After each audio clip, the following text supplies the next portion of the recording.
جو خبریں آتی تھیں اس کو ہم سنتے تھے بڑے شوق سے کہ آج یہ ہوا ہے، اس طرح دشمن نے حملہ کیا، اور بڑی ٹینس وقت تھا، لیکن کوئی اس طرح کی کسی کو کوئی خوف نہیں تھا کہیں کسی کو بھی بندے کو، سارے وہی بس تیار تھے کہ یہ بس یہ ہم نے جو مقابلہ کرنا ہے۔ بہت زیادہ جذبہ تھا پاکستان میں۔ 6 ستمبر کو جہاں وہ دفنائے ہوئے ہمارے فیملی گھر ہے وہاں گجرات میں گاؤں میں، تو وہ ادھر senior army officer garrison commander آتے ہیں، یہاں کور کمانڈر آتے ہیں، کبھی چیف آف آرمی سٹاف بھی آئے ہیں وہاں۔ بڑے سمپل ان کے ٹیسٹ سے، ویسے بڑے وہ ایلیگنٹلی ڈریس بھی بڑا اچھا کرتے تھے، وہ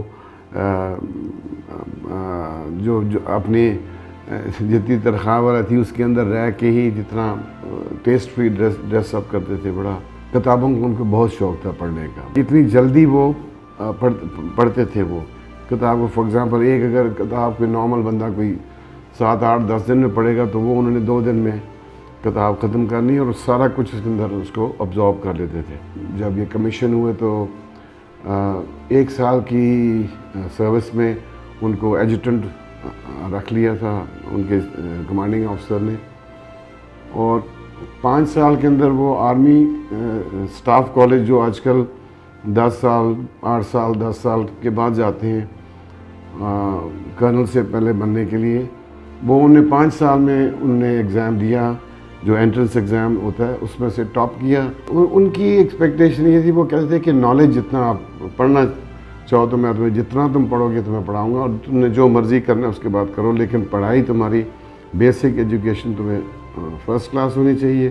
اس کے بعد اگر تم آرمی میں جانا چاہتے ہو موسٹ ویلکم، اگر پڑھنا چاہتے ہو تو میں اس کو زیادہ انکریج کرتے تھے کہ آپ پڑھیں اور اچھی نالج حاصل کریں۔ ان کو نشان حیدر ملا، پاکستان کا سب سے بڑا اعزاز جو ان کو ملا، وہ اس وقت آپ کے پاس ہے اور آپ اس جی میرے پاس ہے، میرے گھر پہ ہے، اس کو ہم نے رکھا ہوا ہے، اوریجنل جو ہے اس کی ایک ڈپلیکیٹ کاپی انہوں نے پھر بنائی تھی ان کی ریجمنٹ میں، ایک ریجمنٹ میں بھی ان کا ہے۔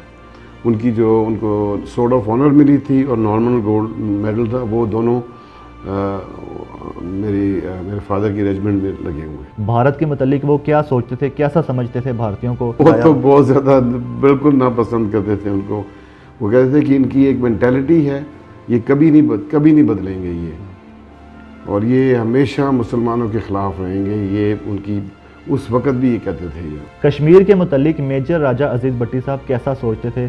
بھارت کشمیر میں کیوں ظلم و ستم کر رہا ہے، اور کشمیر کے متعلق ان کی کیا رائے تھی؟ یہ ایک حق اور باطل کی لڑائی ہے۔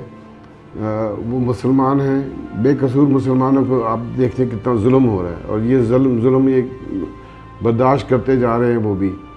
انشاءاللہ اس کا حل ہوگا اور کشمیر آپ دیکھیں گے پاکستان کے ساتھ ہی آئے گا۔ میجر صاحب کا لیونگ سٹائل کیسا تھا؟ مذہب کی جانب ان کا کتنا رجحان تھا؟ کتنا اسلام کی طرف ان کا لگاؤ تھا؟ مذہب سے مطلب ہے کہ وہ بہت زیادہ وہ جیسے کہتے ہیں نا کہ وہ سارا کام چھوڑ کے اس کے اوپر نہیں تھے، بٹ اپنی پوری جو مذہب سکھاتا ہے ہمیں وہی کرتے تھے۔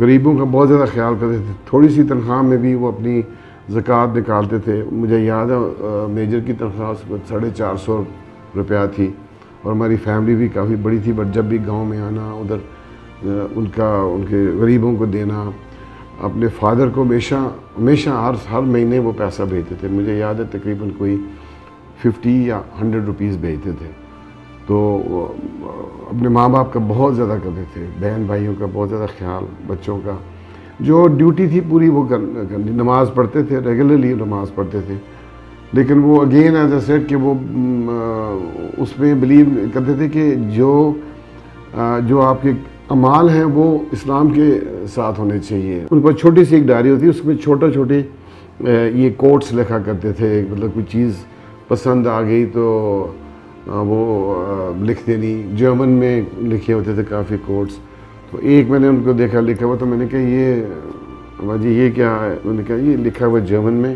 خوش ہونے کے لیے بہت تھوڑا چاہیے بندے کو، اور جو خوش ہے وہ بادشاہ ہے۔ ایک جرمن میں ہے اٹس فروت zu sein bedarf es wenig, unser frohes ist ein König۔ یہ جرمن کا مجھے یاد ہے، اس کا جرمن میں بھی یاد ہے کہ وہ تھوڑی سی چیز لگتی ہے خوش ہونے میں, اور جو خوش ہے وہ بادشاہ ہے. میجر صاحب کو رائفلیں یا پسٹلز یا گنز آرمز رکھنے کا شوق تھا, اور کیا آپ کو بھی انہوں نے کوئی شوٹ کرنا سکھایا؟ نہیں, بہت زیادہ آرمز گھر پہ نہیں رکھتے تھے, لیکن ایک رائفل ان کے پاس تھی, وہ جو اوپر لگی ہوئی ہے نا سب سے اوپر, وہ سنگل شاٹ ہے 22 کی, وہ ان کی ہے. اور اسی پہ مجھے بھی انہوں نے, جب بچپن میں تھا کہ 8-9 سال کا, گاؤں میں جا کے مجھے انہوں نے فائرنگ بھی سکھائی, میرے بھائیوں کو بھی اسی پہ ہم نے پڑھی, اور یہ بڑے عرصے سے ہمارے پاس پڑھی ہوئی ہے.